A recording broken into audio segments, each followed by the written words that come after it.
the last few days like for you? Really busy. It's a good part of my life, you know. I'm so happy. When did the baby come? 25th. 25th, okay. Yeah. Did you fly right after the game? Next morning. Next morning. Did you make it in time to be there? Yeah, I make it in time. Because it's time change difference. Yeah. I made it. How happy was your family? I know they knew you might not make it, but what was that like? So happy. Yeah. Like actually, my two boys was crazy, you know. Like, they super excited. How are you feeling? It's a lot of travel. You know, we have best organization, and they take care of me. You had a special plane? Tough to say. Okay. Yeah. Do you feel like you have a little extra energy going into a playoff game? Yeah? Of course, like, you know, like, when it's happened, you feel it like different energy, you know, because it's good emotion. It's good emotion for you and for family. Have your sons been watching the games? What do they think of it? Every game. Yeah. Every game, they push me. Daddy, let's go, Daddy. We need it. They want you to score? They want to just win, you know, like. What's the biggest adjustment the team needs to make tonight to get the win? Same like always, play our hockey. We have to score goals. Just play hard, physical, good defense. When did you get back? Yesterday. What point yesterday? Around 5 p.m. How many hours were you in Anaheim? Let me check. Around 30 hours probably. 30 hours. What's the name? Stephanie. Yeah. It's like Stephanie, just Stephanie. What's the meaning, or is there any just like it, or was it named after anyone? Like middle name? No, like the first name is special, or you just like it? No, just like it. Just like it? It's a good reason. And you thought what was going on this morning? I just had a meeting with my line there at the camp for Vivo, so I was on time, but we always 10:30 skate. They always start early, so yeah. So what is the key for you on that line tonight? I think just always sticking to their strengths. Obviously, they play a lot of north, the physical game, and I think I could kind of add my touch in the O-zone and with possession, and then kind of stick to their process without the puck and being a little more physical and hard on pucks. And I look forward to playing them tonight. And Reeves is a pretty loud guy. You've had that experience in the past. What stands out about his game? I think obviously just his physicality. Obviously he knows what he's best at, his physical aspect of the game, and also fighting and just also the vocal aspect. He's definitely effective out there. How are you feeling? It feels like you've had some really great chances that you just haven't. Like, where are you at? I'm all right. I'm just more of if the team got the win, I wouldn't care so much about the chances, but those chances. Could change a game, could make a difference. So hopefully one will go in soon. And I'm also just happy the way I've been playing, where the chances have been coming. And not just me, everyone else has gotten chances. It's just their goalie's been playing good. So we just got to find a way to put it in the net. Has anything surprised you about this series so far? Nothing really. I think it's probably what we expected, a high-paced game and not an easy series as well. Who do you think you'll be shooting on at the other end tonight? I have no idea. I assume Swayman, but both goalies play similarly. They're really good. So I think the secret to getting one in the net, I think, is just causing traffic and getting in their eyes and hopefully going. How much are you guys talking about that fact that you don't really know, and it's just very unusual that they have this rotation? I don't think it makes a big difference, to be honest, but we definitely had our pre-scout with our goalie coach before the series. They kind of play a little similar, but as far as, like I said, in playoff hockey, it's less clear shots, it's more just causing chaos, and that's what we're trying to do. Probably a pretty easy answer, but how would you describe what Nylander means to the team if he's in tonight? Yeah, I think we all know what I'm thinking. He's a huge player for us. Obviously him being out is tough, but I think we played well. And I think we can play even better with him in the lineup. Obviously, he gives us, he's well rested too. He's ready to go, and I think he'd be great for us. Is there a difference between regular season Sheldon and playoff Sheldon? I don't think so. I think it's more. Everything's more the same. I think we're always playing like meaningful games in the playoffs, and he's obviously striving to be, hard on us, but also positive at the same time. At this time of year, also, I think it's important to be positive, and he has done a great job. So I think the morale in the room's great. And I don't really know a difference, to be honest. Is the only difference maybe urgency, I guess? Like, try to keep things the same, but also just stress the urgency that it is with just in general. Yeah, everything's the same, but obviously the urgency. I mean, being maybe obviously more critique on the bench and letting guys know what they see or doing better plays and keeping guys accountable. I think that's obviously increased, but as far as the morale and just day-to-day things, it's nothing changed. It's business as usual, and we try to not overthink things. I know like a lot of power plays talk about confidence. How important is confidence to a penalty kill? Oh, it's huge. Yeah. You're going out there to do a job. I think it's more important than the PP, to be honest. Most of us PKers aren't on the PP, so that's what we live by. That's our job, to go out there and kill that 2 minutes. So we take pride in it. We just got to do a better job. It starts with taking less penalties, I'm sure. Does that need to be said at this point by the coaches, or something you guys just have to be more conscious of? Yeah, Sheldon talked about it this morning, and we know it in the dressing room.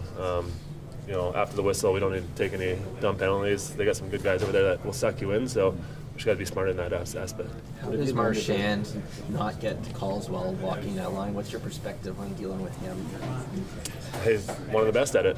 He's been doing it for years, so he's a sneaky guy. He knows exactly what he's doing, and he's been doing it for years, so you just got to be careful. What have you learned about TJ Brodie being his teammate that you didn't already know? I've been playing against him for years, so I knew what his game was like.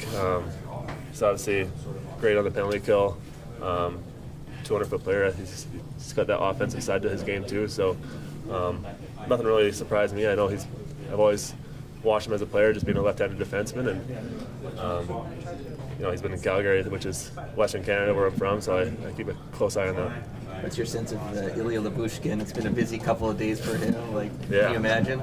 No, super happy for him and the family. A couple long travel days, but he's here this morning, and he's pretty excited to be here and get to play tonight. But yeah, as a group, we were all texting him yesterday saying congrats, and it's just awesome to see. You've been around the game a while. Have you noticed that guys who have a newborn have a little extra energy, even despite the added stress and all that? Absolutely. Yeah. Absolutely.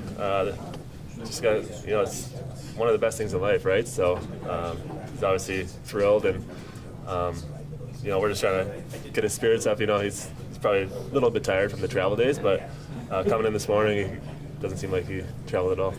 What would it mean to the team to get William Nylander back in the lineup tonight? How would you describe the importance? Yeah, it'd be huge. Anytime you get one of the top players in the league back on your lineup, it's obviously a pretty positive thing and does a lot for us. He can change a game at the snap of a finger, and he kills penalties for us, big for our power play. So a lot of facets. He's important to our group. The issue with the penalty killing, I guess, would start with taking less penalties. Is that a thing that needs to be said this time of year by the coach, or is it just something you guys know you have to be more disciplined at? Yeah, we've certainly talked about. I thought we did a better job of it last game. Staying out of the box, I think we had the edge in penalties, and but at the bottom line, we know we'd be better in special teams on both sides of it, penalty kill and power play, and they've had the advantage thus far. Jake, we waited a while to get in the playoffs. You've played the last 2 years. What have you learned about the physicality at this time of year and this series in particular with all the bodies that are flying around? I think we're doing a lot of the initiating throughout our lineup. Guys are playing hard, physical.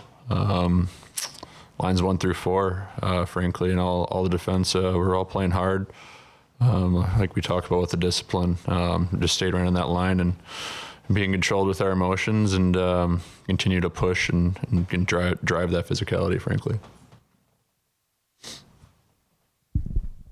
Calle, how do you appreciate it? If Brodie comes in tonight, what have you appreciated about how he's kind of handled being out of the lineup, and what he brings to the penalty kill? Yeah, first of all, Bros he's a great player. Very excited to see him tonight for sure. What does he bring to the penalty kill? What do you appreciate about his penalty killing? Everything. He's in shooting lanes. He's got a great stick. Just great player for our team. Jake, what's the best way to approach Marchand? Obviously, he seems to thrive on kind of the extracurricular stuff. What's the best way to approach a guy like him? Me personally, I just continue to try to play him hard every shift and take away his time and space and try to frustrate him and limit his offensive scoring chances. And I think any top player and any forward, frankly, they want their time and space and be able to make plays and be able to shoot the puck. And when you minimize those, it's obviously frustrating for them. So that's my job when I'm out there to try to limit those. Jake, there's secrecy on both sides, whether it's injuries or the goaltender or lineup. At this time of year, that's something that's always happened in hockey. But what advantages are there to that? Like real advantages? I focus, I don't focus on that stuff, frankly. I think it's probably more for the coaches and game plan and matchups and, all that goes into that. But me personally, I don't put too much thought into it. There's, no matter what, whoever is across the line, they've put out 18 skaters, and that's who I'm playing that night. Nick apparently down to the fourth line. What do you expect out of that line today? Just keep doing things that they've been doing. Nick's got to find his place in that on that line. Yet he, while I need Camper and Revo to keep doing what they've been doing and be themselves, I need Nick to be himself. There's a reason why he's remaining in. We think he can, provide us offense. Offense is hard to come by. Goals are hard to come by, and I think he's done a good job in this series. It's more. It's not just that he's proven that he can score over his hockey playing life and in the regular season here. He's done a good job in this series. He's found ways to create chances and get chances in low minutes, and we think he can make a difference that way. Not an easy decision whatsoever, because Dewar has done a tremendous job in his own place in what we've asked of him. So tough decision, but we're preparing for Willie to play at this point, and with that being the case, you got to make a lineup change and weigh all the different things, and this is a look we want to go with. But you want that line to just keep doing what they've been doing, and that's really important that Nick finds his way on it, and maybe the line can be even better. Safe to say Brody's coming in and Liljegren out. Is that right? Yeah, we've got some game time decision stuff going on. Both on forward and defense, so that stuff will play itself out. But right now, Brody's preparing to play. Yeah. And if Liljegren is out, why? Well, it's a couple of things. It's again part of the game time decision type situation. But we've liked our D pairs. I haven't liked that pair as much. That pair hasn't played to the level of the others, so that's part of it. The other part of it is Lily's not 100% healthy either. So there's other things that add up. And Brody's a player that's healthy and is rested and ton of experience. So you just look at all those things combined and it makes sense to make a change. Sheldon, how do you want Bertuzzi to approach Marchand moving forward here? Is there any value in backing away from that, or just the nature of who he is? He has to keep kind of going at him there. Bert just got to keep playing. Bert knows how to play. He's a competitor. Both guys are competitors. There's a lot of stuff happening inside the series, but just play. Don't get distracted. Just compete and play. Sheldon, with Brody, how can he help the penalty kill tonight? Well, he, like everyone else, he's just got to, our guys have got to be confident and assertive. Like it's, what's happened in the past in this series is, it's irrelevant now. We need to be better from here on. And really what you're looking for from your penalty kill is to come through in big moments, right? As much as you'd like to have a perfect night and all that, you need to be good in really good spots. And we've done that at times. I look back, we had to kill two penalties in the first period of game one and got through that. We had to kill a penalty with the game on the line in game two in the third period. We had to kill a penalty, 30 seconds into game three here and got through that. Like we've found our ways through situations, and we need that to continue. Need to make one less mistake, here and there, and that's.